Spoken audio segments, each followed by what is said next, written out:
Good morning, everybody. I'm Gene Ramirez, General Counsel for the USPCA, and it's my honor to introduce our guest speaker today.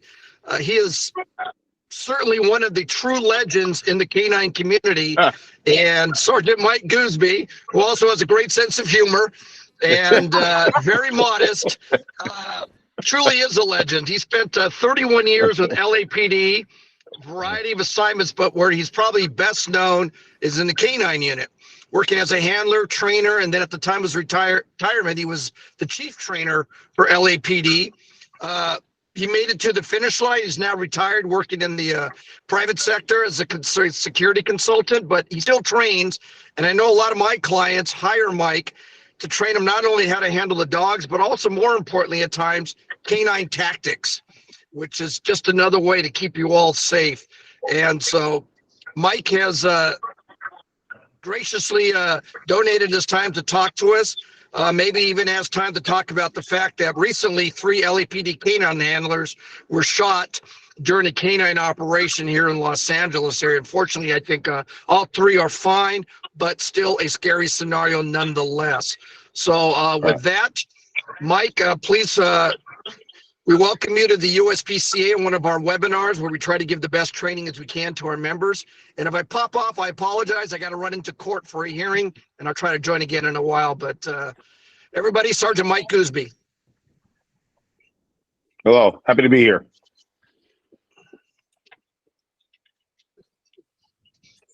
Take it away, Mike. It's all yours. Oh, okay. I thought they were gonna like ask me questions, talk about some things. Like Gene said, I worked at LAPD. Yeah, I worked at LAPD for K9 for 25 years, and our unit, we were primarily a verbal out unit, and I always told people that I could probably count on one hand the amount of times I actually had to walk up and physically take my dog off of a bite, and that's over 25 years of working. I know a lot of departments, there are some out there who don't agree with that, the verbal out, and my thing is, hey, if you can do it safely and efficiently, then do what works for you. But for us, it's a tactical thing. It's a tactical advantage for us for a verbal out. The dog finds someone. I look at suspects as being chaos, and I look at the dog as being chaos. And I know for a fact that chaos never solves chaos. So when the dog is on a bite and the suspect has been bitten, that's chaos there. And for us, we want to get a position to cover and in that chaos as soon as possible, recalling that dog back to our side. And then once the dog comes back to us, we can then start negotiating and communicate with the suspect to do what we need him or her to do.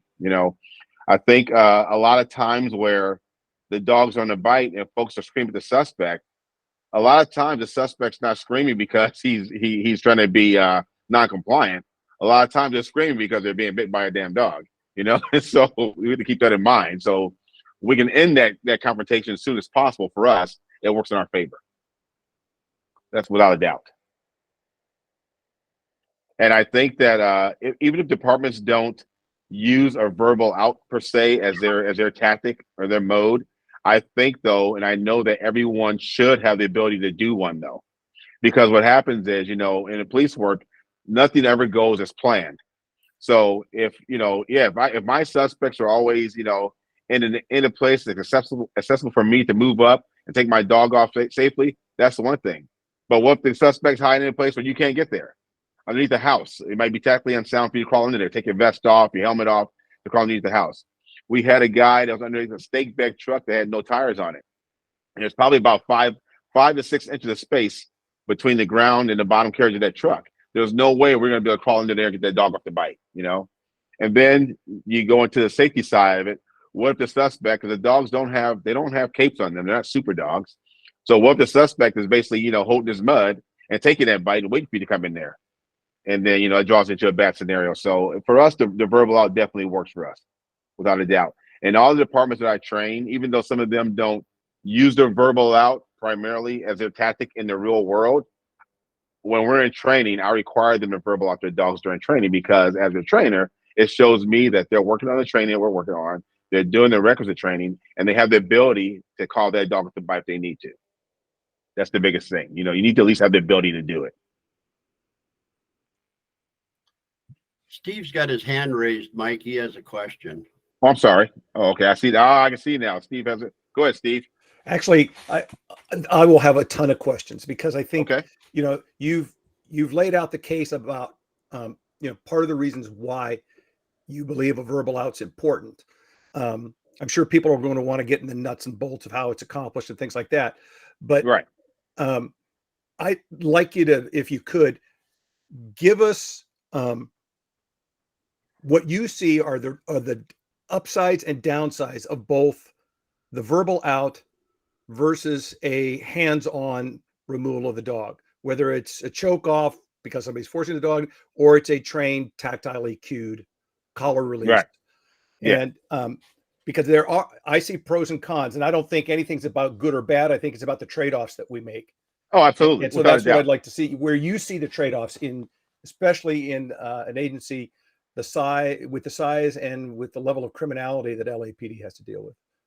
I think that the level of criminality we have is a lifesaver for us when it comes to dog work.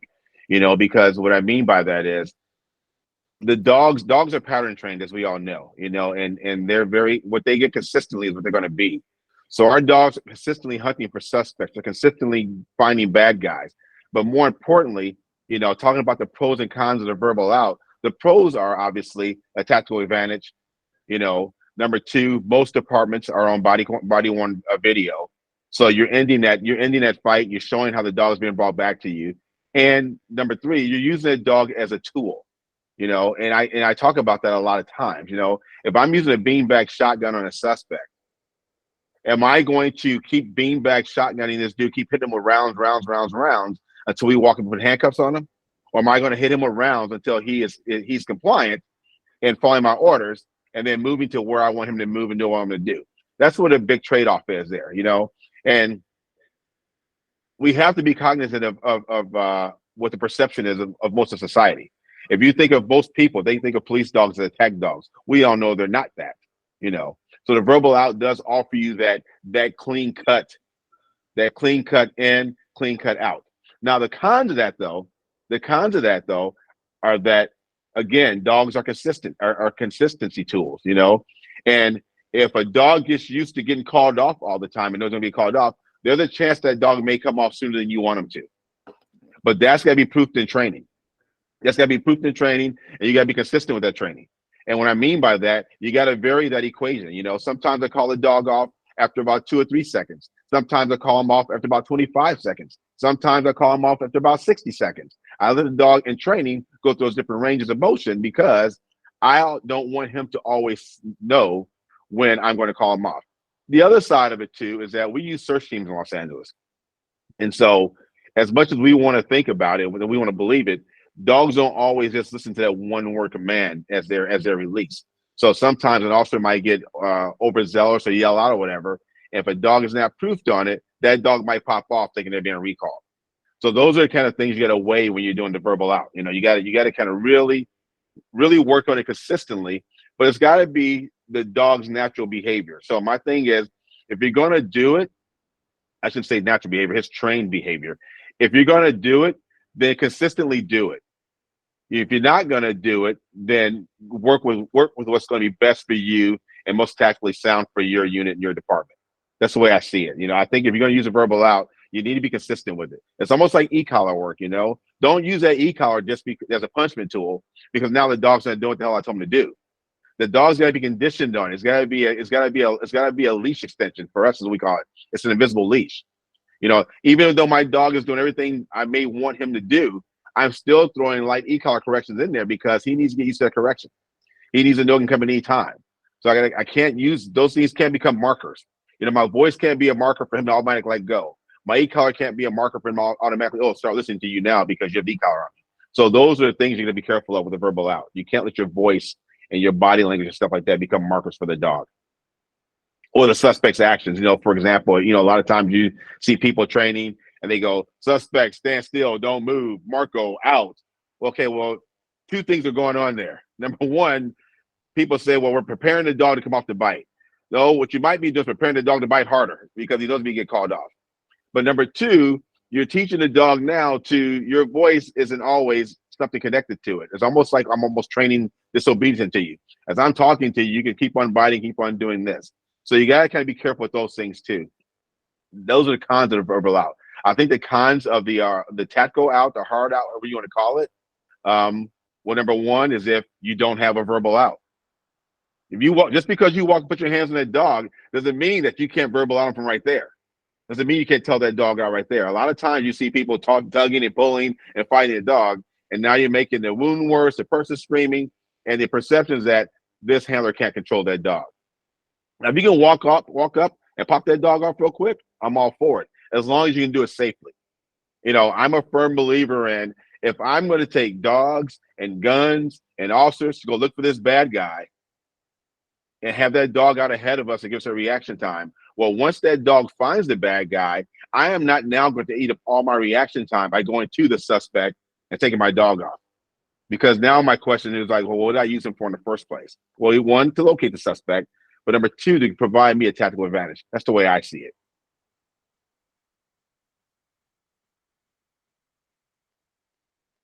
I think as we go here, guys and ladies, we'll raise your hand. There's on the lower part of the screen, and then you can ask questions. We'll try to get you in order as we go.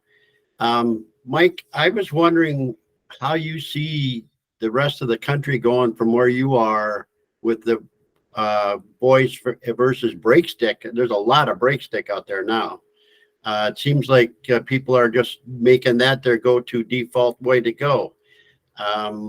Have you seen anything different, or are you noticing anything different? No, I'm not. And let me be clear. I'm not opposed to the break stick. If it gets you a clean out and you get the dog off the bite in a safe manner, I'm with it. And here's the thing, I'm very fortunate where I come from, and I don't take that lightly. What I mean by that is, in our unit, you've been out there, we have the ability to train every single night. I have the ability to run my dog through scenarios and training every single night. Some folks don't get that. So I'm able to maintain a certain level with our dogs on a consistent basis and hold my handler's feet to the fire more, because I know what's available to them as far as resources and training. If someone doesn't have that consistently, then they're going to go to the next best thing that's going to be safe for them and allow them the best to control their dog. And sometimes that is a break stick. So I'm not really opposed to that. I'm not going to sit there and say I'm opposed to it. If you can't get a strong verbal out, you can't get that dog off the bite, and that break stick allows you to do that. I'm not saying let it become a laziness thing, but if it's what you have to use to get from point A to point B, then I understand that. Steve, you have a question? I'm sorry, sir. Well, actually, you already answered it, because I was going to say, what is your deployment versus training model? You said you have the opportunity to train every day. Yeah. So, and that is a luxury, and I know the feeling of having that, but there are so many agencies that don't. And oh, absolutely. And I think that I think it's fair to say, when it comes to things like break sticks, verbal outs, hands off, hands on, tactically cued outs, or tactilely cued outs, it's not either or. You should have all these tools in your toolkit, because there are times when if you have a really chaotic arrest and it's a pile of officers on top of a aggressively resisting suspect and the dog is on it, it may be an advantage at that point to have a hands-on removal of the dog, so that nobody else gets a leg flopped in front of that dog on the way out, things like that. Without a doubt. No, without a doubt, which is why I don't discount any way someone can safely get their dog off the bite and do it tactically, So let me just back up a little bit to explain kind of how our unit works. So our dogs are primarily used for locating tools. They are seeking, you shall find. Suspect commits a crime or is observed crime. Officers go in pursuit or foot pursuit of this suspect. They set perimeter up. Our department sets perimeters like clockwork. They set perimeter up. They request Canine. We respond to the command post. They tell us what the suspect is wanted for. And as long as it meets our search criteria, we've then deployed 2 to 4 dogs on a 1-block perimeter or more, if it's more blocks contained, to search for the outstanding suspect. Very rarely are we using our dogs as directed point of aim, point of impact bite tools. We do that, don't get me wrong, because we use them in a SWAT environment, and we do have a couple of tactics that we use where there's a directed bite. But for the most part, though, if our dog is on a bite, I can only remember maybe 1 or 2 times where our dog is on a bite and officers are putting hands on that suspect at the same time. Generally for us, the dog is on a bite. We're calling the dog off the bite before the officers go hands on. There is one tactic that we do use, a long line deployment, where the dog is on the bite and officers take control of the suspect prior to that dog being taken off. At that point, the handler does have his hand on the dog, and he orders the dog off the bite, and then takes the dog back up, take away from the chaos. But for the most part, though, our dogs are going to be on the bite, and we're going to step back and call the dog to us. Now, if you're using that dog tactically, where you got bodies on that suspect and the dog is on the bite, well, then I would definitely say you probably want to be hands on. You take that dog off the bite, because you can't control the environment. You can control the dog maybe, but then the environment works against you. And all those officers on that suspect's back or whatever, they now become part of your environment. So I totally agree with that. You need to go hands on that dog, take that dog to bite in a situation like that. Hey, Giff, you have a question? I'm sorry. No, all I was going to say is I actually had the opportunity to go out to Los Angeles and hang out with the Great Goosby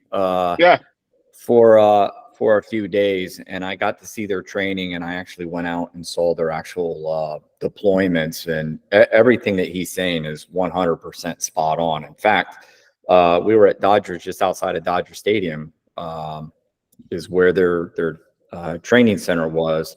But I just sent some guys to a class maybe 2 weeks ago, and in the class they were told, hey, the verbal out is the thing of the past. It's time to move forward. Just go with breaker sticks. And I kind of try to tell them, no, you got to have, you need to have that tool in your toolbox. We just had a deployment a week and a half ago on a psychopath, and he continued to fight even with the dog on him. And we ended up trying to secure him and removing the dog. But at the end of the day, you've got to have this tool in your toolbox, especially when it comes to the court purposes and stuff. So, I'm down with everything that Mike is saying, because I've lived it and I've experienced it. So. And to kind of tail in on that, I mean, my very first experience with Canine, so when I try for Canine, we have to do this thing called a ride along first. And so I was on the Canine ride along, and I drove the Canine handler, Chris Warren, at the time, his dog Iro. And we were down in Southwest Division doing some Canine search training patrol officers and some gang unit officers. And we got notified of a CHP officer who was involved in a shooting and went down in one of our Valley divisions. So we load up, go out there, and we get there, and there's containment on the residence. They think the suspect did go into the house. The officers try to stop him. He stops in his driveway. He exits the vehicle. They approach. He turns around and shoots one of the officers 5 times. Hits him under the vest about 3 or 4 times. The other one's in the vest. The suspect ran inside the house. The patrol guys put containment on it. We got there. We knew the SWAT was going to be en route as well. So we went ahead and collapsed the patrol containment and used all Canine handlers for the containment. Well, Chris and I are on the back side, basically would be the 2-3 corner, and we could see the back door standing open. And Chris' first thing he said was, that guy's not in here. He came right straight to the house. That guy's not here. They need to set a perimeter up. And he got a hold of the CP, and they go, no, we're pretty sure he's in the house. Never saw him come out, so on and so forth. Well, meanwhile, another handler's coming to join us, and she gets flagged down by a citizen 2 blocks away. Hey, are you looking for this guy? She said the guy's name, relays it back to the CP. Sure enough, that's him. They say, hey, the guy came in here, bought cigarettes, and ran up that hill over there, which is right across about a block and a half, 2 blocks outside of where we had this containment set up. So SWAT gets there. They want to go up the house. They say, hey, Canine, if you guys want to go hunt that hill, feel free, go ahead. I jump on Chris Warren's team with some other Canine handlers. We start searching up. His dog's working out ahead of us, probably about 10, 15 feet off leash. That's another thing I should bring up. All of our dogs work off leash. They're all off leash. They all go out there. We don't do any tracking. It's all yard-to-yard searches. And if there's going to be an open area like we're going to this hillside, we let them cast out way ahead of us. That's, again, reaction time for us, and do their work. Iro kept working our way out. He hit the bush. He dives into the bush. As he's on the bite, the suspect starts firing at us. We start returning fire. I don't remember hearing Chris say it, but I do remember during the course of our gunfight that this dog came off the bite and ran right past me. And so what happened during that, we got done, all the smoke cleared and everything, during our debrief of it, Chris says, oh, yeah, as soon as the round started going off, and I knew you guys were going to be returning fire, I called him back to me. Now, in a case like that, if the dog got shot, well, that's what's going to have to happen. I understand that. You know, two legs need to go home at night. We don't tell puppies that mom or dad's not coming home. We got to tell human officers, their kids that, right? But my point to that is, if we have the ability to remove the dog from the equation and maybe save us another 40, 50 grand, having another dog all trained up, why not have that ability to get that dog out of there and back to you if you can? And again, that's something you got to train with on a regular basis, because you got gunfire going off, numerous officers firing from different positions and stuff like that, you know. But that's also where your e-collar work and all that stuff comes into play. You get that little nice package of that dog coming back to you. Those are the times where I say that the verbal out is worth its weight in gold, something like that. And let's say the guy held his mud, and we had to go up to that bush to get that dog off, you know, whatever the case may be. You know, like Gift just talked about, this guy's fighting, not really giving up, so got to move in on the guy. You know, I'd rather as much as possible try to get that dog back to me before we go try to do the suspect in a place where we can't see his hand to see him. I know a lot of people say, hey, you know, we're going to have the suspect bring my dog to me. Well, I don't know. I've been training for a long time, man. I've been bit accidentally, okay? And even I got bit accidentally, there ain't no way in hell I'm bringing that Malinois back to you off my tricep. Okay, so there might be some bad man pajamas out there, but I ain't one of them. So, you know. But I mean, you know, again, go ahead, Steve. Okay, I'm gonna bring in the Wayback Machine here. Okay. Newton OIS back in 2020. I think Okay. you weren't handling the dog, but you were there with one of your officers. If I correctly heard your voice on the video, where Yes. officers were ambushed by a kid at an intersection. Canine search locates the suspect in a backyard, and I was wondering if maybe you could break down that video, because I think if you could tell the story in such a way that where you see the tactical advantage that you gained by having a suspect who was known to have been armed at the time he or she committed the crime get caught by the dog, be engaged by the dog, and officers were able to stay back behind a tree and call him out. Even though the dog didn't release on the first out, he still verbally released, and you guys didn't have to give up position. So if you could kind of run through that Newton OIS, I think it was like February of 2020. Yeah. So we were training up at the academy, and the balloon went up for a officer involved shooting. Suspect shots fired at Newton officers in the Newton division. We go and trail down there, and we get there, get the command post, talk to the incident commander. Says, yeah, I got a 3-block perimeter set up. We think we get the guy in 1 block, but it's a 3-block perimeter set up. Officers are driving down the street, just driving on routine patrol, and they see a carload of folks hanging around a car about a half a block ahead of them. As the officers approach the intersection, one of the individuals starts firing at them while the other individuals run off. They kind of see where he went, and they know what block he went into, and they start containing that block first. We get there. Obviously, it tells a story.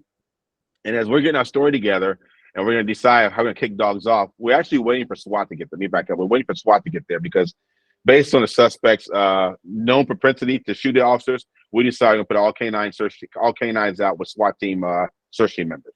And generally when we go out searching, let me talk about that. We'll have the canine handler, a point officer, and then at least 2 rear guards. So we go out there the minimum of 4 people to search for suspects.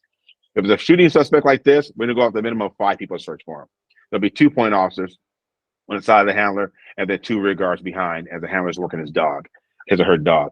So we start going, as we're walking down the street, we get information from a citizen who says that the suspect was in her backyard and she thought she saw him jump over to the yard adjacent to her yard, to the backside of her yard. So we decide that we're gonna cinch this containment up a little bit. We're waiting for SWAT, but since they got some information, the suspect's moving a little bit, we decided to kick 2 dog teams off. We kick off. Go ahead, Don. You have a question? No, please finish. Okay. So we decide we're gonna kick off 2 teams, and while waiting for SWAT to get there, Hans Almer's team, they search the area, the yard of the lady that saw the suspect in her yard. They search their yard, they get nothing. His dog does work a little bit of interest along the back fence, but nothing to write home about. So I'm on Mike Peters' team, and he's going to search the backside. We go up. We give our announcements and everything, and PD sends his dog out. And this was Storm's, probably, he was a newer dog then. So this is probably his, I'm gonna say probably his maybe 16th or 17th actual search. But this is one of the first time we used him on a suspect that actually fired rounds at the police. But Mike's a senior handler. He's been there for a long time. He came in not too long after I came in as a handler, and he was one of my first group when I was assistant trainer. My first group of trainees. But he's a real good handler. Sent his dog out. Storm went out, kind of surveyed the area for us. He did what we call a scan. He kind of scanned out a little bit. He did a big circle around, came back towards PD, and then Mike sent him out again. And this time Storm left us, and he went to our right out of sight. And the airship told us there's a trampoline there. They weren't getting any heat source, so there's a trampoline and a big tree and a broken down car there. So since Storm in, he goes in. He makes contact with the suspect. We move up. We grab the car and a big, large tree for cover. We can see the suspect. We can see his hands. I tell Mike, go ahead and call his dog back. He called his dog back. And Steve's right. He didn't come off right away. He did have to give a couple, 2-3 commands. But also keep in mind that we give those 2-3 commands on a regular basis. Even if we see the dog coming off, we still throw those commands out there. We want that dog focused to come back to the handler. This is where you need to come. So we don't just say plots. And for us, let me go backwards a little bit for that.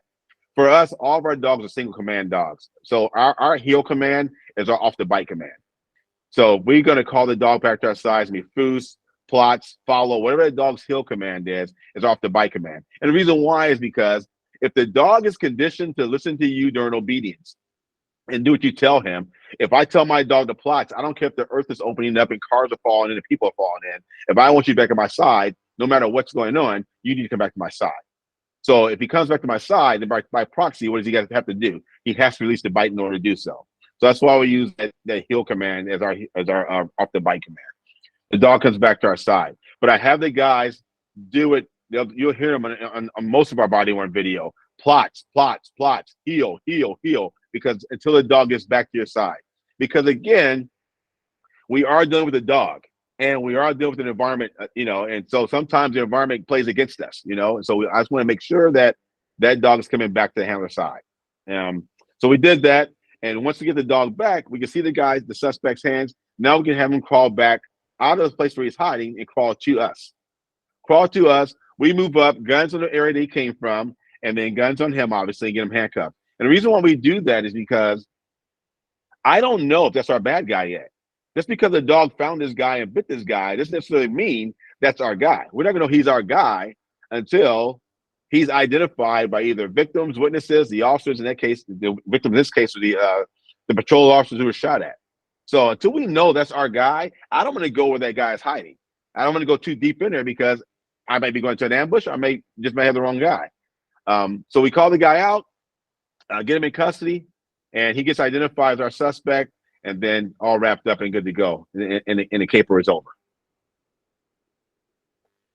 But it worked to our advantage though, because we did not have to leave cover to get this guy back to us. And we found his gun in that same yard. We used a gun dog and found his gun in that same yard. It was not on him at the time though. Double win. I like it. And I think that the fact that this guy was underneath the trampoline is another one of those situations. Yeah, it's taller than a car that's not on tires, or a truck that's not on tires and all that stuff. It's still a really tactically disadvantageous place to have to go in there and physically remove a dog. You really, I mean, if you don't have to give up getting out from behind something big enough that can stop bullets, you probably shouldn't do it if at all possible. So that's at least that's my operating philosophy on it. No, and that's a good point you brought there, Steve, because you look at cops without dogs. And that's why I throw this at my handlers all the time. I always tell them, look at cops without dogs and how you guys do police work if a dog isn't there. If you see cops on a car that has a possible suspect in it, they won't approach that car to save their lives. They will stay back there all day long, order, order, order, order, over and over and over and over again. Well, if you want to do that without a dog, what makes it so much safer now the dog is in there for you to move up on that car? Just because the dog is biting? That doesn't make it safer. So you still get it. Now the dog is proving to you somebody is definitely in that car. Yeah, my operating premise is there's no dog in the world that's big enough, bad enough to overcome deficient officer tactics. Right. And there are a lot of dogs out there that are big enough, bad enough, and improperly trained enough to generate bad officer tactics. Yes. And we have Without a to doubt. we have to realize that we have to find that balance in there. And that balance starts with identifying, and this is for each individual unit, obviously, because we all operate in different parts of the country. We have different types of criminals, different types of terrains and environments, all those things, so on and so forth. But the main thing is identifying what this dog is used for in your unit. You have dogs assigned. What are they used for? You know, and you have to identify that and lay that out there. So your officers have, there's no wiggle room and there's no gray area for them. You know, a lot of times I go to officers, like, oh, what's your criteria for deploying your dog? Oh, it's got to be a violent suspect. Well, what do you consider a violent suspect? Well, one guy says this, one guy says that, another guy says this, another young lady says that. Next thing you know, you got 4 people in the same unit with 4 different definitions of a violent suspect and what they can use their dog on. So that's the first thing, is understanding, you know, and training to that degree of what your dog can be used for. For us, again, we train the dog as a use of force tool, but very rarely is the dog used as a use of force tool. However, again, our department is very resource heavy. So there's a lot of things in our bag of tricks that we can use that we don't have to use a dog all the time. For example, if I have a guy that the dog finds in a trash can or a dumpster, you know, or a closet, he's going to come out, I can deploy gas in there. We have handheld gas, like SWAT does. He's underneath the house and the dog's indicated the suspect is there, you know, or if the dog has bit the suspect and we heard the suspect and call the dog out, now the guy still doesn't come out, we have gas options to go to. We don't have to send a dog in there and then get underneath there and go try and get the guy out of there. So we do have resources. So that's the first thing you have to look at, is what resources do these handlers and these various departments have available to them in order to do this job safely and efficiently. That's the biggest thing. A lot of times when the departments call me up because they may have got what they think is a bad bite, and that's the first thing I ask them. Well, before we go into it, what resources does your handler have available to them to do their job? And a lot of times the resource side is not sufficient for them to do their job, you know, and that hurts guys. And that's where departments have to wake up and kind of look at that side of it too. You know, I'm very fortunate. Our department puts K9 on a very big pedestal when it comes to police work. I remember we had a deputy chief once after a not so good bite. I mean, it was a good bite as far as criteria and policy procedures goes, but it didn't look good injury wise, you know, and that kind of freaks out our police commission and our inspector generals, our civilian oversight. But the chief was like, hey, you know, the deputy chief was like, hey, Mike, you know, we'll get through this. We'll go in there. You can explain to my works. He goes, one thing for sure. He goes, this department is not getting rid of K9s. We can get rid of a whole lot of things, but not our K9 unit. So that's the level they put us on. So that's, you know, and I think that most departments, if you're going to invest in having dogs that are trained to bite people, then you should put some investment into them, into that unit, to get them the proper training and resources they need. Gene, you raised your hand. Good morning. A question. You raised a good point. You do not call your dog or tell the suspect to bring your dog to you.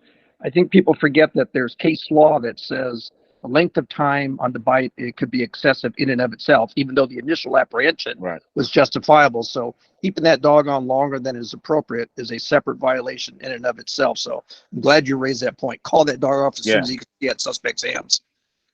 And it, you know, and it gives us a false sense of security as far as handlers go, because we do it in training. I don't allow our guys to do it. The departments that contract with me or the LAPD guys, I don't allow them to do that in training.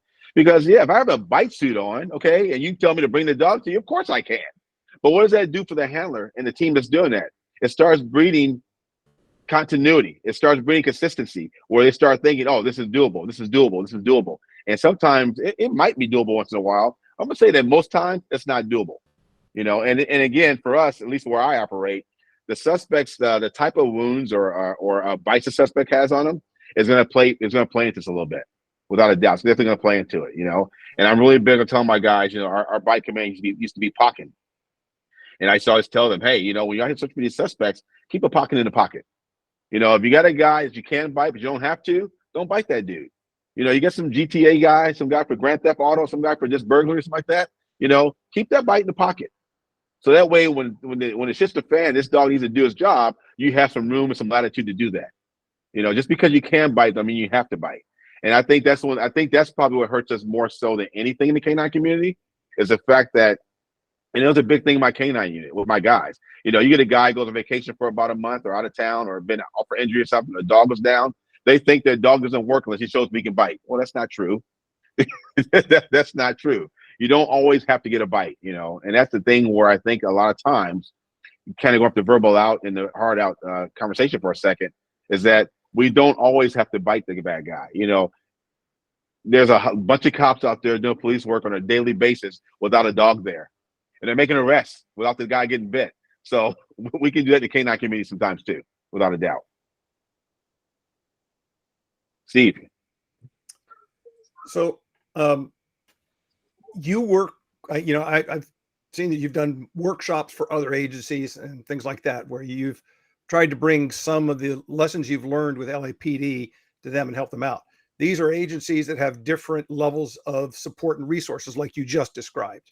Correct. So do you have any recommendations for agencies where handlers are shagging calls alongside patrol officers, or they're basically a patrol officer who's augmented with the dog? I mean, agencies have a lot of different deployment and policies and strategies. So what's your advice for handlers who are put in that position where they're a one dog town, maybe a two or three dog town, but they're rarely on the same time as one of the other dogs, things like that? How can we help them get the most out of their dogs so that they don't get themselves in trouble? Because we live in a world right now where it's not just you're going to lose some time off, you're going to get suspended or something like that. People are going to federal prison. People are going to state jail. So we want to keep people out of that, but we also don't want to generate bad case law, because you're with one of the biggest, most successful canine units in the country, and yet you are subject to case law created by a one dog town. Absolutely. It could very easily happen. So we have to. I say that in my classes. How do we help everybody? Kind of. How do we get that rising tide that'll raise all the boats? I'm with you there, and I say that in my classes all the time, Steve. I tell people, listen, case law has no exceptions. They don't say, "Hey, Mike Goosby, since you guys are doing this, you guys are good. We're going to make Inglewood PD this." It doesn't work that way. It goes across the board, right?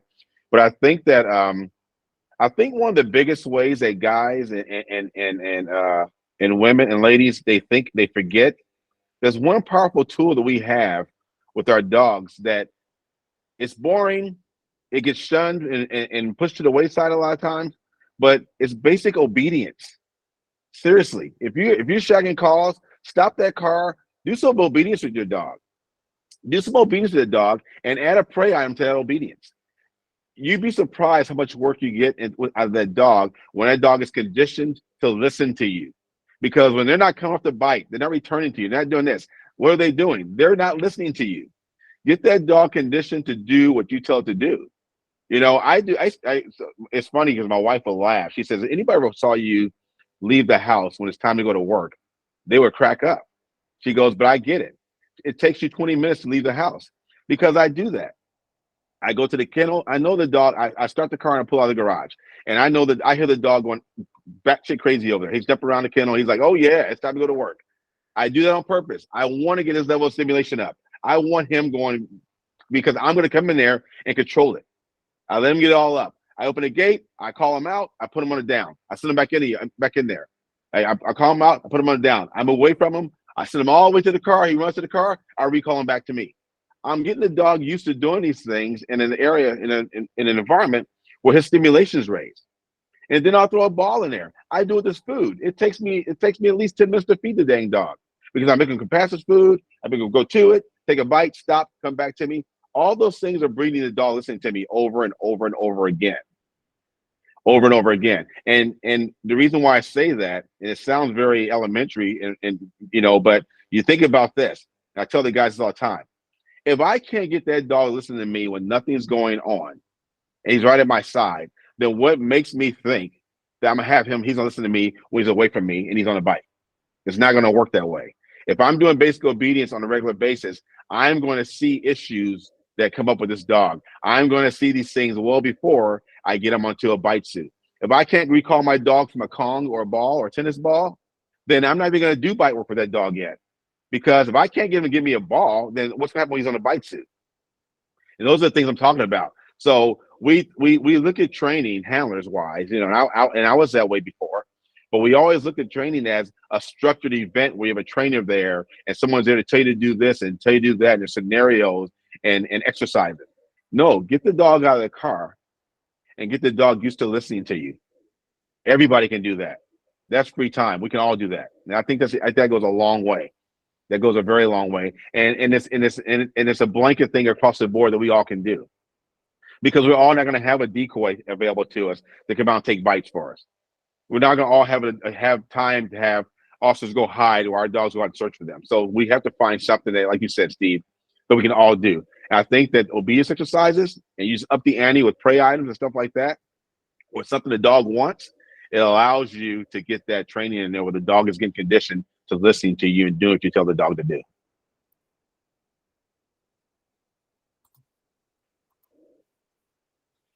Yes, Don and Giff. Go ahead, Don.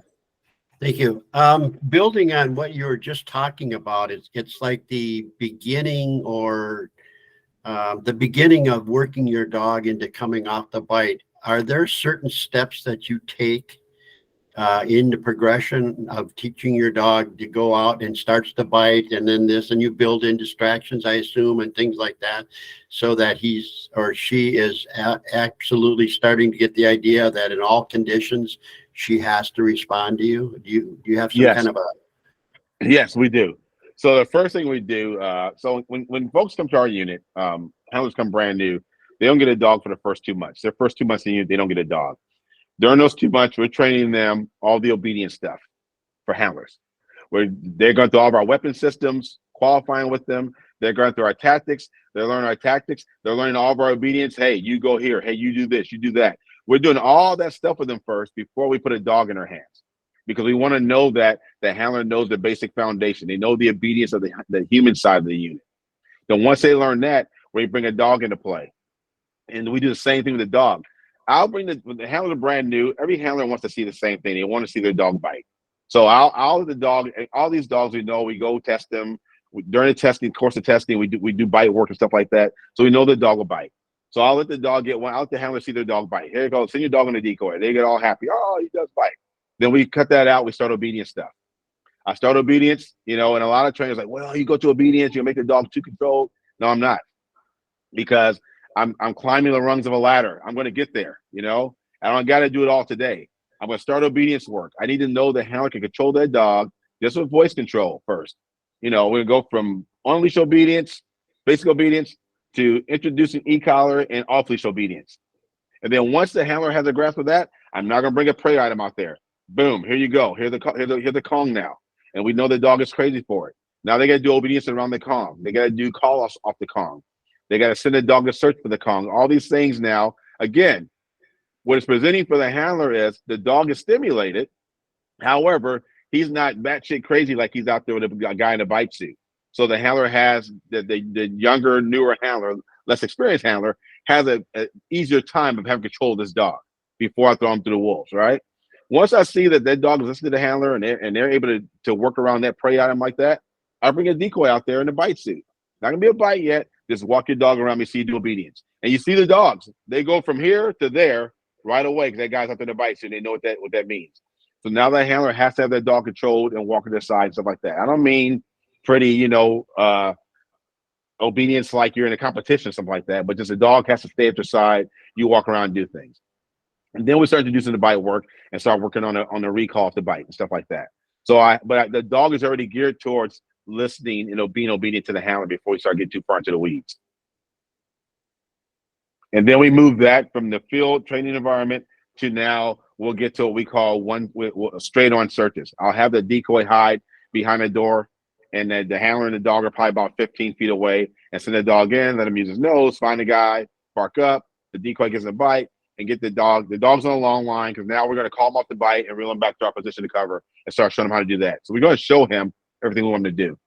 And then once the dog has that, you can do it offline. I go to 1 turn searches. Okay, now we got to search for the suspect. The dog has to make a turn to find a decoy. Then we go to 2 or 3 turns. And pretty soon we got it now where the dog can search out in front of us after a period of time, and look for the suspect or decoy, I should say. So there is a progression. We are climbing rungs of the ladder. And if I come to a problem, I know where I started, and there's nothing for me to go backwards down there that ladder a little bit, to start all over, reinforce the foundation, and then boom, start back at it again. Thank you. You're welcome, sir. Yeah, if you had something. Actually, that was my question. I can't believe he asked it exactly how I was wanting to ask it. One thing that I see when I go around is and check out different teams and stuff is it almost seems like to me the teams that have problems with the outs, the handler is competing with the dog for the decoy. And I just wanted to kind of ask you is that you just said a minute ago you'll back up if it's starting to get a little too far out with your new handlers. How far back will you normally go? Will you go right at the point where it started straying off, or do you actually go back and say, hey, no bite work for a little while, let's just stick to the Kong and let's get that right, I will do that. I'll go a little further back. I won't just go back to where we lost it, because we lost it there. And the reason why we lost it there, because someone wasn't getting it. Either the dog wasn't getting it or the handler wasn't getting it. So I'm gonna go a little further back and reinforce some stuff before we go back to that point again. Gotcha. And so we go a little further back, and you're right. And a lot of times you do see that. You see where the handler and the dog are competing for the decoy sometimes.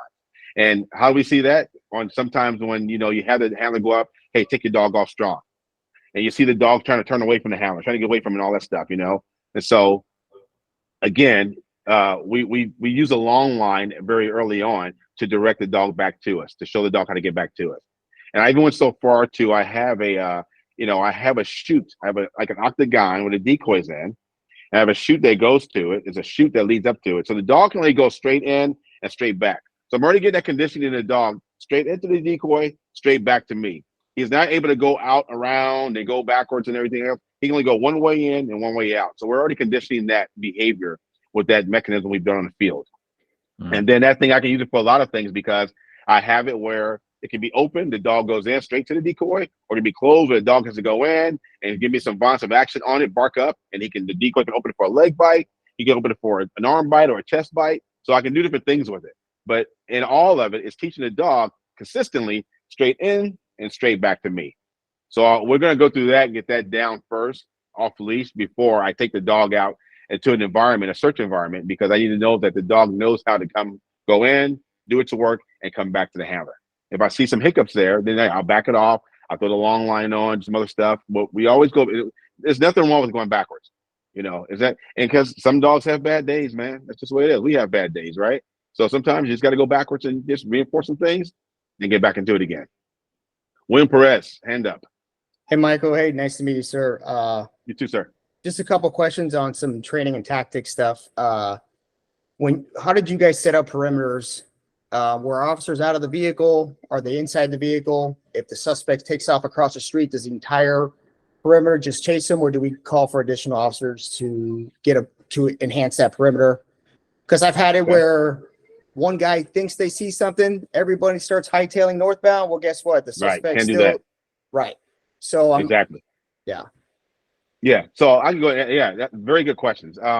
So the first thing is our officers are always outside their vehicles. They set a perimeter up. They lock it down. They put their position of vehicles, and then they unask the car. And there's a couple of reasons for that. Number one, if the suspect decides to start going to guns or get violent on perimeter officers, that car is a target. They suspects kind of see the car and assume police officers are there. So they might start firing the car. We actually had a perimeter like that. I'll talk about that in a minute. The other thing, though, they allow the officers to be more fluid. They can see more and then get position to cover, outside that car and be able to move and stuff like that.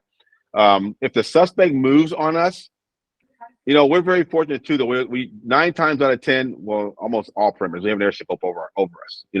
LAPD has about 3 or 4 airships up at one time at any given moment between 4 in the morning and 2 in the morning. There's at least 3 or 4 airships up at all times. So we have that advantage.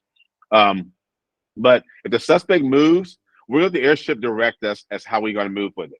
You know, he may say, okay, hey, the east end units, go ahead and push 1 block east. You'll have all those guys move and keep the west end units where they were. So we just essentially made the perimeter a little bit larger, right? We made it larger as opposed to breaking it down. What we don't want to happen is we don't want folks to go chasing after ghosts, chasing into the dark for 2 reasons. One, that you just said, William, is that might even be your bad guy.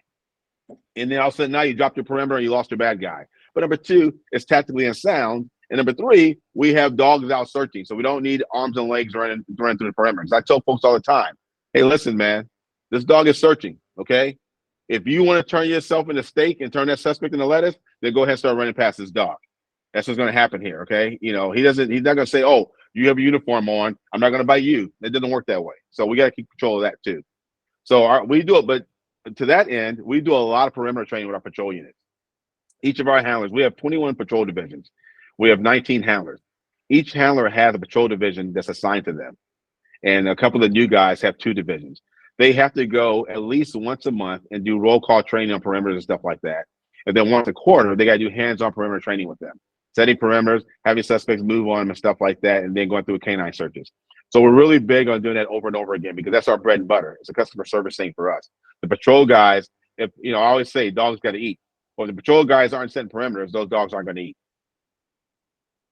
Thank you. Yeah, I appreciate that. You're welcome. One last question. We have a dog in our unit that I swear this dog knows when trials comes around and he knows dad can't do anything to him. So when we send him downfield, that out almost is crossing your fingers type stuff. And I feel like we should never be crossing our fingers for that verbal out. Obviously, we should always have that, like you said. So what's your recommendation on fixing that out up to that point? Because he's a great patrol dog, but we're pretty big on hard out or breaking our dogs off. And there's pros and cons to that. But what's your recommendation on that? Because it's really hit or miss with that release. Well, it's hit or miss because I would save the hard outs during, say, your tactics training days. What I mean by that, so I have separate days, right? I have dog training days and I have tactics training days. The dog training days are going to be more geared towards the fundamentals and the maintenance of the dog. You know, it's going to be getting the dog consistent in our commands and stuff like that. Obviously, those things change in the real world sometimes, right? So the tactics training days, I'm going to now implement it the way we do it in the field. So what I would do with that dog you're talking about, I know you guys hard out, like you said, but during the dog training days, I would verbal out that dog on everything. You already know he can hard out. There's no question about that, right? So when it comes to the real world, that's going to be your tactic, then go there and do that. But outside of that, if you want that verbal out for your competitions or whatever, that's got to be part of that dog's norm. It's got to be his norm. It can't be that we're going to hard out, and all of a sudden now I want you to verbal out for me. You know what I mean? Right. I would put the script in that. I would, during training with that dog, 90% of his work would be verbal out. That'd be conditioning this little pea brain over and over and over again because I already know he can hard out. And so I tell folks in training, don't train on the shit we know the dog can do. Okay, it's good to do that, but work on that stuff that we have problems with. Make that your consistent go-to on a regular basis. I hope I answered your question there. You did. Thank you. Yes. David Green. Hey, Will, I'm just going to add, and I know I'm not the featured speaker here, but I think it's good for us to all learn from each other. Absolutely. We raise our stimulus very early, like Mike's talking about, to get our out. But once that dog has a consistent out on the man, we never test the dog. The only day that we test the dog is on cert day. We use the e-collar as stimulus, positive stimulus, like a push, all the time, and we never test that dog other than cert day. And there's a higher and higher expectation that the dog is going to perform the function that we're asking, the behavior that we're asking, because we don't test them, and the dog gets used to that stimulus 100% of the time in training. Whether it's a low stimulus, they're getting it.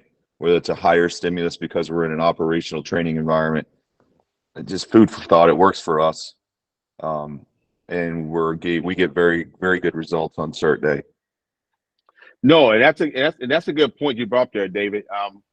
That's something we forget as far as in the canine community when it comes to training. There's training and there's testing. Make sure that the two are separate, and you know when you're training what you're working on, and the times come when you're testing. I'm with that 110%. Definitely makes sense. And since I have the floor, can I have a follow up? Sure. Yes, sir. Absolutely. So we're on par with how you're building the out using toy stimulus, increased stimulus, expecting, we're making it more difficult. We lower our expectations until the dog, is very confident with that behavior change. Then Right. we increase the stimulus, yada, yada, yada. Right. Separate apart in let's talk about a basic handler course. We're very big on day one, building this bite and building this dog into an indestructible being he thinks he is, right? That's what we really want, is a dog that environmentally, no matter what we bring to them in the operational world, this dog's going to win. He's going to take care of business. Right. What are you doing for that bite building, environmental courage building in a parallel training environment? I recognize what you're saying about building the outside of it, but what are you doing to build that dog up in the parallel training world? So, and I hope that makes sense. It does make sense. Absolutely. Yeah. So you're basically saying, how do you get both? How do you get the verbal out and all that stuff? You want that control, but how are you making sure this dog gets in there, finds them, and dominates? Right? Am I picking that up? Yeah, absolutely. Okay. So right. So we kind of separate the two in that sense too, right? So if we're working on the out, we're working on the out. If we're working on control and obedience, we're working on that. But there are times where I'm saying, okay, I know in the back of my mind, the exercise I'm going to put this dog through these next 3 or 4 days is going to dirty his dog up a little bit. But I'm not worried about that because I know I have a way to get him back to where I want him to be. Right. So now I'm going to go into training where, he's going in, the environmental's working against him. He's pounding, the decoy's fighting a little bit. We're putting that pressure on him. And that's gradual too, though. We're not just going to send the dog in there and just kick his ass. We got to be fair to the dog. We're going to give him what he takes from us. We're gonna work off that dog, right? So we're gonna start off on it. We'll do some bite stuff on the bite table. We'll do stuff where the dog's kind of staked out a little bit, do some development there, marking some bites and getting that deep bite for us. And then taking leg bites, going to the ground for him and stuff like that. But then we're gonna hide that decoy in places where a dog goes in. He's got to have that confidence to go in. We're gonna make that deeper and deeper. We'll put we'll secrete the guy a little bit. Get the dog's confidence going in there and standing there on that fight and going there, praise him up a little bit and have some fun. And then we might opt to take the dog off strong there. We might take it, hey, this is not a control exercise right now, because we know where we need to go to get back to that. And then we just make it deeper and deeper and start upping the ante on it. So we do a lot of that too. Like I said, a lot of times the training throughout the week, the maintenance training, as I call it, is more for the dog than it is for the team. There is a designated tactics day that we have where it's going to be scenario based and real world canine tactics and scenarios that we're going to go through. We may replicate a call we had, a search we had in the street that maybe offered some little resistance or some trouble, or one that was just a good caper. We're always going to neighborhoods, talking to neighborhood watch folks. Hey, can we borrow your block tonight for canine training? And they love it because they have the police there and everything. So, and we put as much as possible, we want to put that dog in a real world environment. So we even do that when the dog's in training. If we get a search and we find a bad guy in that search, then after it's over, we'll tell patrol guys, hey, give us a favor, just hold half this perimeter right here. And we'll bring a new dog out and have him do that same stuff I'm talking about, but in more real world environment. Now he's getting the dog piss smell, the dog's barking in other yards. He's getting all those things in. So we're now teaching him how to dominate in that arena as well. So we definitely separate those two. Control work is control work. And then our tactics days is when we bring all that together, the control work and the dog dominating and stuff like that. But I think that for us, the biggest thing that helps with that is the fact that the dogs get a lot of work. They get a lot of work. They get a lot of chance to win, and they get a lot of that. So that helps us a lot. We are very fortunate in that arena. I hope I answered your question there.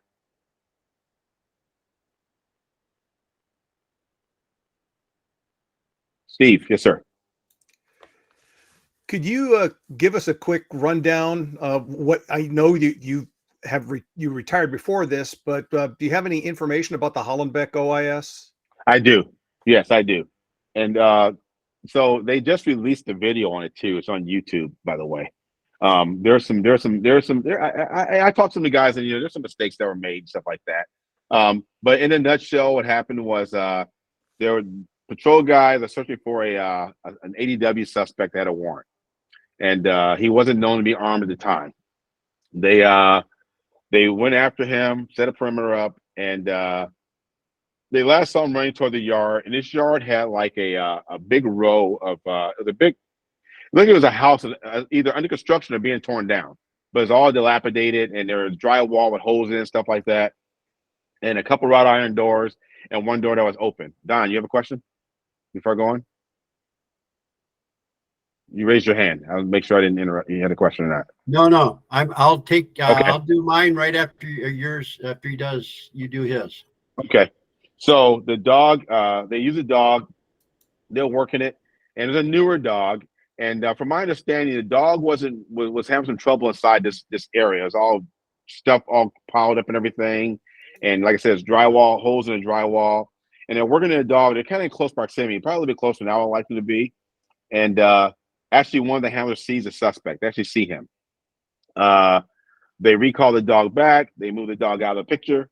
Because once they find the suspect, for us, once we find the suspect, the dog's out of the picture. The job is done. We're going to have to locate the suspect. Once we locate him, the dog is out of the picture, meaning we're going to put him in the backside unless we need him again. They start giving commands to the guy. Nothing happens. Nothing. He's laying on the bed, and he's playing possum. You come to find out, he's acting like he's asleep. They keep giving commands, and then they finally decide that they're going to use a beanbag shotgun, lob a couple beanbags above the guy's head, hit the wall to maybe jar this guy, make him move. They do that a couple, 2-3 times. They get nothing.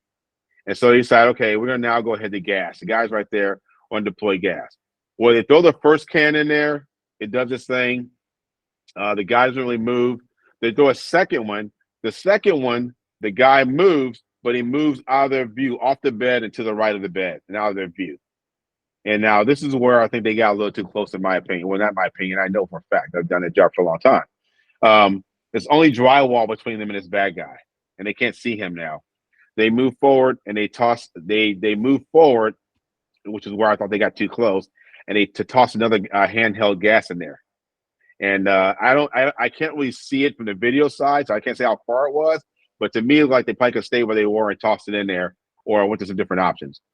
The guy starts trying to give up, but he starts trying to get out a backside. They think he's trying to give up. He's trying to get out the backside. There's containment guys there. They see him. They hear him. They order him, no, go out the front way, go out the other way, because there's no way out there. They had to break a hole in the wall, which he was trying to do. They throw another canister. They throw another canister. As soon as that canister enters the room where the guy is, he starts firing rounds through the drywall. He fires rounds through the drywall. They return fire, and they start unassing the building. This is where it gets real funky. One handler, Steve Wills, who was pointing at the time with a rifle, he takes a round in the elbow. He tries to bring his hand back up to fire, and obviously his arm is going back up because he took a round in the elbow. His elbow is actually fractured in a couple spots. Steve hits the dirt. He falls down, and you can see in the video, he braces his rifle against his leg and starts pouring rounds into the room where the suspect is. The other handlers back out, and they start returning fire too. What they don't realize is that Steve is still in the room, and they're firing past him into the other room. So Steve is laying, luckily for him and them, he's laying down, and they're shooting above him, which is still bad juju. I don't care how you unwrap it, how you look at it. That's bad juju, right? You got a hell of a crossfire situation there. And they stop, the fire stops. They start accounting for each other, and they hear Steve says, I'm in here. And they realize, oh, fuck, he's inside there still. They do an officer rescue, go in, they grab Steve and get him out of there and get him. We have EMTs in the unit. They start attending to Steve and Al and Adrian, who took around through the drywall. Suspect is down at that point. SWAT comes up. They turn back to conventional barricade. They toss a lot of gas in there, shoot hot gas in there, stuff like that. Nothing. They use a robot to go in. Robot goes in and sees the guy is down and out, and he's got holes all in him and stuff like that. SWAT then goes in, boots on the ground, goes in and handcuffs him and takes him out of there. And their tactical Tim's paramedics come up and they pronounce the guy there. That's pretty much in a nutshell. You get a whole lot more of that though. Like I said, the video is up. LAPD did upload the video on YouTube. Yeah. But I saw a lot of things that I was like, oof. And I was, I saw some things I didn't like to see there, without a So doubt. quick follow up on that. What was LAPD K9 Platoon's approach to after accident reports and debriefs? That the lessons learned stuff. So what's going to happen is obviously the use of force review board is going to go through and do their whole thing. FID, force investigations, and do their whole thing, and then all the findings are going to come out from use of force, right? All the findings will come out. The Inspector General's office and the police commissioner will give their later adjudication on it. Once all that's done, then there is going to be a huge debrief on that thing, without a doubt. So, and generally those type of debriefs, they invite the other surrounding agencies to come out and sit in a debrief, and they go over one by one, do a PowerPoint on it, and talk about the lessons learned, the good, the bad, the ugly, all that stuff. So you don't have anything like, because I don't know about LAPD's process, but Seattle's process was crazy long for a use of force to truly get routed through the use of force review board, all the way up the chain of command through the review board, and have findings come back, and then you could go ahead and have the talk. But both SWAT and Canine in Seattle would have an immediate debrief afterwards. Said, "Hey, we just saw this happen. We don't want to do this again." Gotcha. Yes, that kind of stuff. Yes. That you don't want to wait 6 months. No. I misunderstood what you're talking about. Yes, absolutely. That happens right away. Right. That happens right away. Yeah. If you get something like that, Canine and SWAT get together, the in-house debrief happens right away, without a doubt. And I'm pretty sure with this caper, as in capers like this that we've had in the past, there's probably been about 3 or 4 different in-house debriefs on this thing, without a doubt. Yeah, that's what you're saying there. I thought I was assuming that you're talking about outside entities getting the debrief and talking about it. No, in-house, absolutely. No, right about self-critical analysis. Oh, absolutely, without a doubt. Yeah. It starts at the scene that night. The K9 guys who were still there that weren't involved, that weren't shot in the hospital. Them and SWAT they have the debrief right after the caper right there first. And then there's another follow-up debrief at Metro where they all come together and they put it up. They talk about it from start to finish. They said that happens right away. Yes. And that's huge. That's big. Like you said, you don't want to wait 6-7 months for that to happen, because you make the same thing tomorrow night. Don, did you have a question, Don? Yes, sir. I heard you loud and clear when you talked about your training regimen and with, doing different things, maybe looking at past deployments, or maybe you've worked on some challenges and everything, but not everybody has the manpower that you have. Do you have any suggestions on operational kind of training when there's just 1, 2, 3, maybe different departments that are close together, stuff like that? So they get to realize that they have to realize that you can't wait 3 weeks to do something. You may have to work on a weekly process, daily process, depending on what it is. Thank you. Right. So what the departments here do, so I have some contracts with about 10 or 11 departments, and I meet them all once a month and do training with them. But on their own, they meet every Wednesday. So here, our K9s in Southern California, Wednesdays are primarily their training day, the smaller agencies. LA County Sheriffs, LAPD, we can train every day because we have full in-house, full-time units. But these other units, their departments give them every Wednesday the training day. So they do these departments on the days I'm not there. They get together those other 4 Wednesdays, those other 3 Wednesdays. They get together and they train together and run through scenarios with each other and decoy for each other and stuff like that. Another way to do it too, though, let's say they don't have that. Let's say you're kind of like further away. Talk to your supervisors, man. Use that roll call time sometimes to do canine training, to walk your patrol guys through a canine search. You can very easily use a station parking lot, hide a decoy, and use that roll call time to just do some work with your dog and the team there. Because it's all about familiarity, right? Getting the team used to the dog, getting the dog used to working around the team, but also getting that dog out in front of you consistently, whether it be tracking or area searches, whatever the case may be. So you gotta be a little bit creative about it, Don. They gotta sometimes I always tell people, we operate within the world we live in, right? So we have to find a way to make that world work for us. I think that there's always a chance to do something, even if just me and one other person. We can just do some movement together with the dog, or I can have them hide for me, or whatever case may be. It doesn't have to be a bite. Hey, I'm gonna have you hide in this closet. Have my dog find you. Just getting that dog used to going and finding that decoy and stuff like that. But I think if you have agencies around you, it'd be very nice if those departments gave them one day a week where they get together and just kind of, spitball some things and train some things, because your department may have seen something last week that mine didn't see, but I might need to see it, and so, and vice versa. Thank you. You're welcome, sir. Anybody else have any questions for Michael? I'm gonna call you out, Melinda. You got one in the chat. You should throw it out there. Well, Yeah. you worded it much better than I did, Steve. But yeah, you pretty much answered that. I'm always interested in how we can help people who make mistakes, and especially in areas where there's smaller departments, people that don't have anybody else to help them train, so forth and so on. But what my question was pretty much answered. But what do you think, in your opinion, is the biggest mistake that we make? I mean, I know sometimes we're our own worst enemies when it comes to this video that we see online with dog bites and things. I think the biggest mistake we make. Yeah. I'm sorry. Yeah, the biggest mistake we make is trying to fix the bad with the bad, if that makes sense. What I mean by that is, if we keep doing the same exercise over and over again, trying to get the dog to finish on a good note, put him away a winner. So what happens is we do 10 bad ones, the dog does one okay or good one in our eyes, and then we put him away. Well, what do we taught the dog? He can do it wrong 10 times and gets that one time. Right. Which one is more consistent in his brain housing group? The 10 times he did wrong.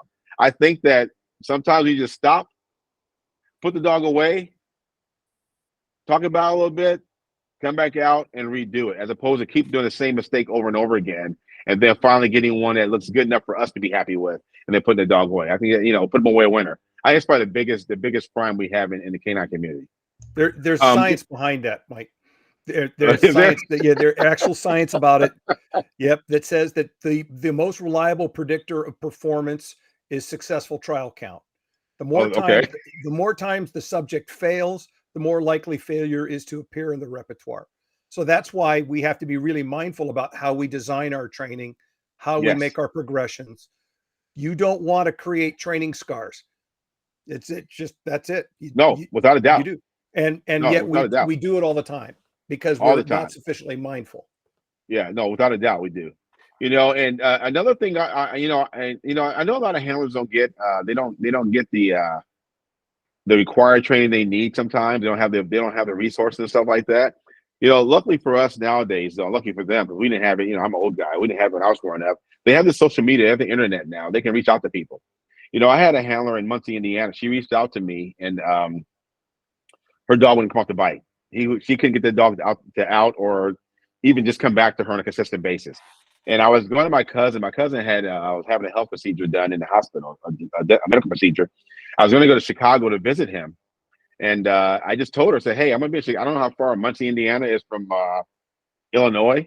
She goes, "Well, it's me about a 3 or 4 hour drive." I said, "Well, I'll be there. If your department lets you bring your dog out, I'll cover some time for you." She came out there. We got a chance to work her dog 2 days in a row. And I just say, "Hey, just come out there. We just work your dog. And I'm not charging any money. I'm here. So bring you and your dog. We'll do some work." And we got some headway with it. We got a little headway. Obviously, no dog is trained in 2 days. Don't get me wrong. And I didn't go sprinkle canine dust and the dog was perfect. That didn't work. That didn't happen. Okay. But I gave her something to work on, and she took it back. And then the department invited me out there to do some training with the rest of the unit and stuff like that.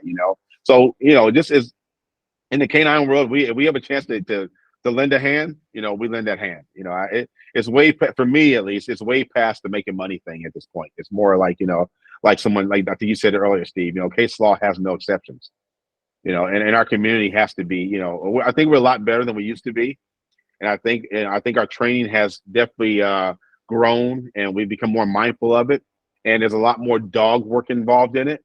You get some true dog people now involved with police canine training.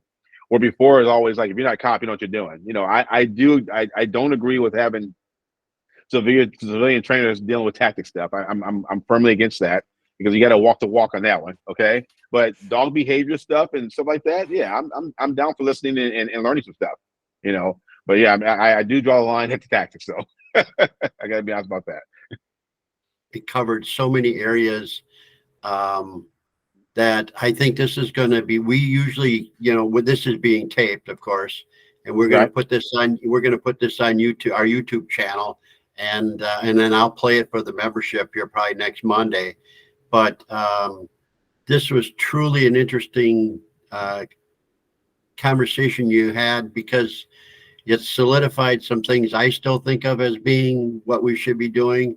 It introduced some new things that I had not thought about. Even when I was training, I didn't think about it. So I think that people are definitely going to learn from the things that you talked about today, and you ratified some things we are talking about as an association and trying to get people to do a little more of, and that's get their core competencies up to a level where they're actually working rather well and not worry so much about the 16 hours. Well, the departments worry about it, but you have to get the core competencies up. So I do appreciate everything that you have given us today. And I will see you in a couple of weeks in Pittsburgh along with Mr. White up there. So I will be there. Yeah, I know. Good I know. times. So it sounds good. I think frolics.